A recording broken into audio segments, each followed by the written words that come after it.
Hi everyone, I hope that आप सब बहुत अच्छे होंगे। मेरा नाम है सुबीर और आप देख रहे हैं अर्जुन आई क्यों। ये बेसिकली 35 नंबर ऑफ वीडियो इस चैनल पे। अगर आपको करंट अफेयर्स रिलेटेड इन्फॉर्मेशन या फिर कोई एक्सप्लेनेशन पसंद है तो आप इस चैनल को ज़रूर सब्सक्राइब कर सकते हैं।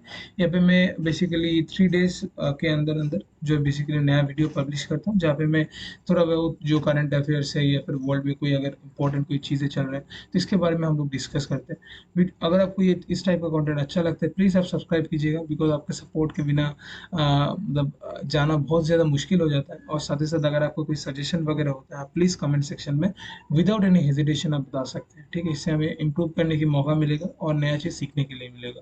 ठीक है, अब देखिए इंटरेस्टिंग एक न्यूज़ निकल कर आ रहा है कई दिनों से। आपको ये पता होगा कि जैसे बीजेपी, देखिए अभी बहुत ज़्यादा जो है, अभी लोकसभा चुनाव अभी मतलब स्टार्ट हुआ है कुछ दिन पहले। तो अभी बहुत ज़्यादा जो डिफरेंट फेजेस में इलेक्शन वगैरह होगा एक एक कॉन्स्टिट्यूएंसी में।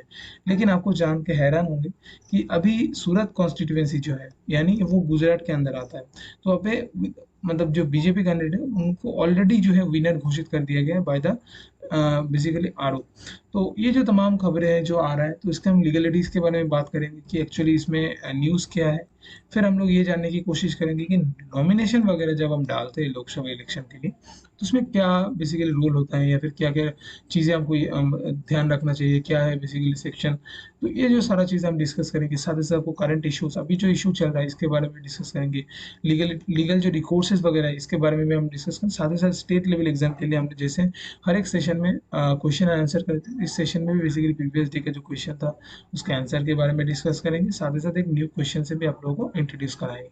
वीडियो को लास्ट तक जरूर देखिएगा। अगर आपको ये इस टाइप का कंटेंट अच्छा लगता है सब्सक्राइब जरूर कीजिएगा और अपने फ्रेंड तक भी ये वीडियो आप शेयर कर सकते हैं। तो चलिए देखिए, ये इंडिया टुडे का एक आर्टिकल है जहाँ पे आपको ये देखने के लिए मिल रहा है कि जो बीजेपी है विदाउट मतलब अभी तो रिजल्ट भी नहीं आउट हुए हैं, तो उसके पहले ही जो है बेसिकली उन्होंने जीत गए हैं। और कैंडिडेट का नाम है मुकेश दलाल। आप ये देख सकते हो, ये बेसिकली उनका बेसिकली फोटो है। और इंडिया टुडे का ये आर्टिकल है। आप साइड में देख सकते हो कि इलेक्शन कमीशन ऑफ इंडिया की तरफ से एक लेटर है जहाँ पे जब कोई बेसिकली विनर होता है तो उसके बाद जाके ये बेसिकली सर्टिफिकेट उनको दिया जाता है। तो अभी भी देख सकते हो डेट जो है 22 अप्रैल है।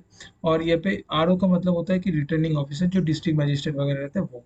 अब उनका जो है यहाँ पे साइन वगैरह आप देख सकते हैं, ये एक लीगल पेपर है। तो आज के सेशन से ये सारा तमाम जो चीज़ें हैं इसके बारे में डिस्कस करेंगे। तो वीडियो स्टार्ट करने से पहले आपको और एक चीज़ के बारे में डिस्कस बता देते हैं। लेट सपोज अगर आप स्टूडेंट हैं, आप कोई भी पार्ट टाइम के लिए कोई भी काम ऐसे करते हो तो आपके लिए एक चीज़ है बिज गुरुकुल। बिज गुरुकुल बेसिकली एक एडटेक कंपनी है, जैसे अन अकेडमी हो गया फिर बायजूस हो गया। तो ऐसे ही एक एडटेक कंपनी है जो बेसिकली ट्रेनिंग स्किल्स प्रोवाइड करता है।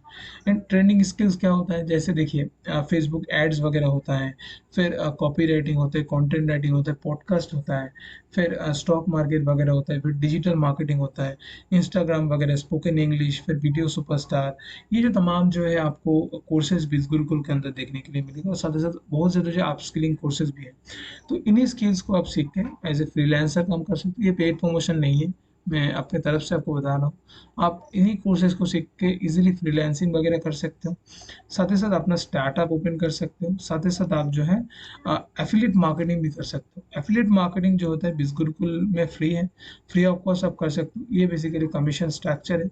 जब भी आप कोई भी कोर्सेज बिज गुरुकुल में किसी थर्ड पर्सन को या फिर अपने जो फ्रेंड्स है कॉलीग है इसमें सेल करते हो तो उसमें बिज गुरुकुल बेसिकली कमीशन प्रोवाइड करता है। कमीशन जो है बेसिकली 10,000 तक भी जा सकता है। तो आप साइड में ये देख सकते हो अर्निंग वगैरह। 1,54,000 सिर्फ, सॉरी 15,48,000 इन दिस 1 मंथ। ये एफिलिएट मार्केटिंग में है।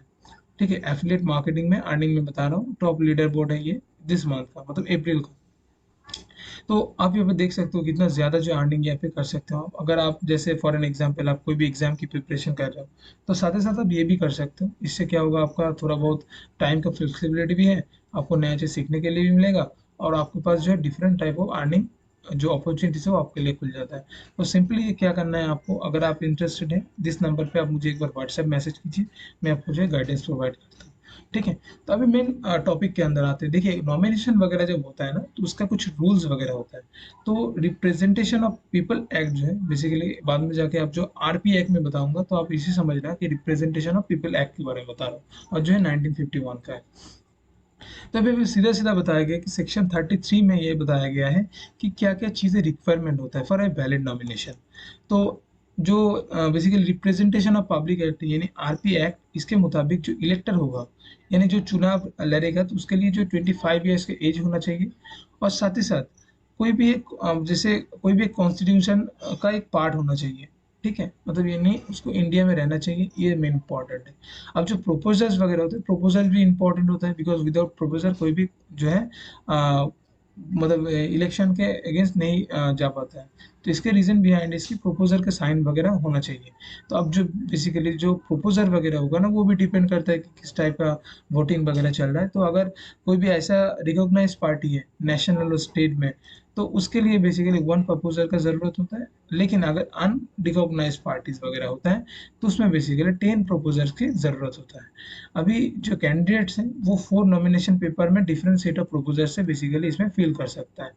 अभी नॉमिनेशन वगैरह जो होता है ना, तो इसमें भी एक रूल है। जैसे बेसिकली आरपी एक्ट के तहत सेक्शन 36 में और एक एक्सेप्शन दिया गया है, जहाँ पे ये बताया गया है जो बेसिकली नॉमिनेशन पेपर में जो मतलब साइन कर रहा है एज ए प्रोपोजर, तो उसमें रिटर्निंग आरओ मतलब रिटर्निंग ऑफिसर होता है, मैंने जैसे आपको पहले बता दिया।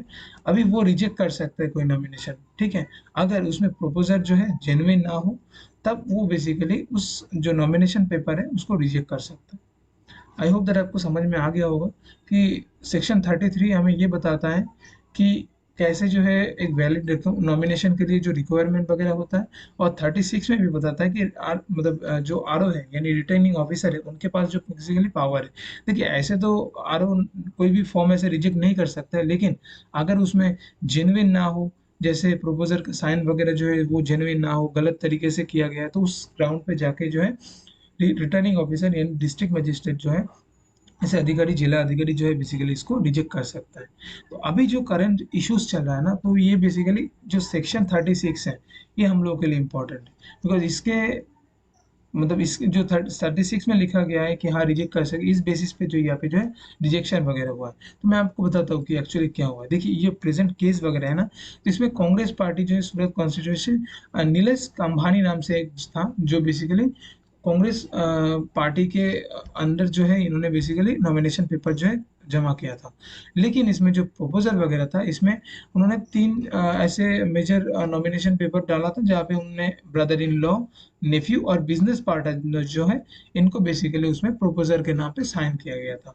अब बीजेपी हुआ का जो है, उन्होंने उस समय कंप्लेन किया कि कंबानी जो है जो नॉमिनेशन पेपर उन्होंने जमा किया है उसमें जो सिग्नेचर है प्रोपोजर के वो जेन्युइन, उसमें थोड़ा सा एविडेविट वगैरह भी जमा हुआ था आरओ के पास, जहाँ पे प्रोपोजर ने ये क्लेम कर रहा था कि उन्होंने तो उसमें साइन ही नहीं किया है। तो उसके बाद जाके जो उन्होंने जो रिपोर्टिंग ऑफिसर है, उन्होंने बेसिकली उसमें थोड़ा बहुत एक दिन का उनको समय दिया था कि अगर आपका पास कोई रिप्लाई है या फिर क्लैरिफिकेशन वगैरह है, तो आप जाके अपना ऑब्जेक्शन आप रेज कर सकते हैं। लेकिन समय बीत गया, लेकिन उन लोगों का कोई मतलब उनका कोई प्रेजेंटेशन इसमें हुआ नहीं।